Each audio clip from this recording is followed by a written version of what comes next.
Nous avons sondé les journaux de la presse écrite.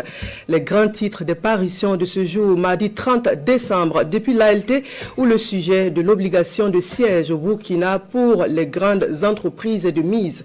Dans la ronde des titres toujours, retenons aussi l'hommage à l'un des doyens de la presse au Burkina, Paul Ismaël Ouedraogo, Frédéric Nikima. Obligation pour les grandes entreprises de construire un siège au Burkina Faso. Un sujet largement commenté dans les colonnes des quotidiens burkinabais. La loi soumise à l'examen des députés a été adoptée hier 29 décembre 2025, informe le journal Le Pays.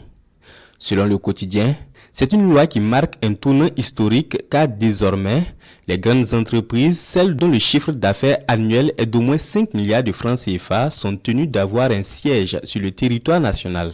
Mon confrère d'indiquer que construire des sièges va dynamiser le secteur du BTP, stimuler l'urbanisme et transformer durablement le visage de nos villes. Ainsi, précise-t-il, c'est tout un écosystème.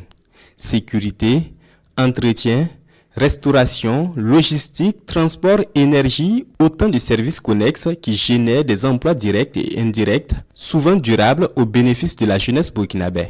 Mais l'un des apports majeurs de cette loi réside, selon le journal, dans la traçabilité et la justice fiscale.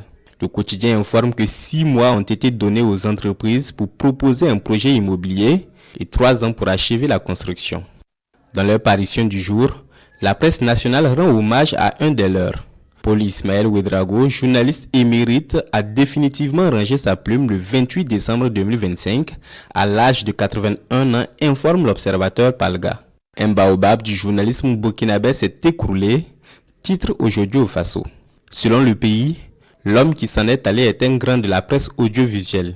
Aujourd'hui au Faso, qui retrace son parcours, informe qu'il a été ainsi un des premiers journalistes professionnels voltaïques. Après avoir collaboré avec la radio-télévision voltaïque, il en sera le patron en 1972, puis directeur général de l'information en 1976, activité menée en parallèle avec celle de directeur de cabinet du ministre de l'Information, des Postes et des Télécommunications. Paul Ismaël Ouedraogo a également été dans le gouvernement formé par le général Lamizana au poste de ministre des Postes et des Télécommunications, souligne mon confrère.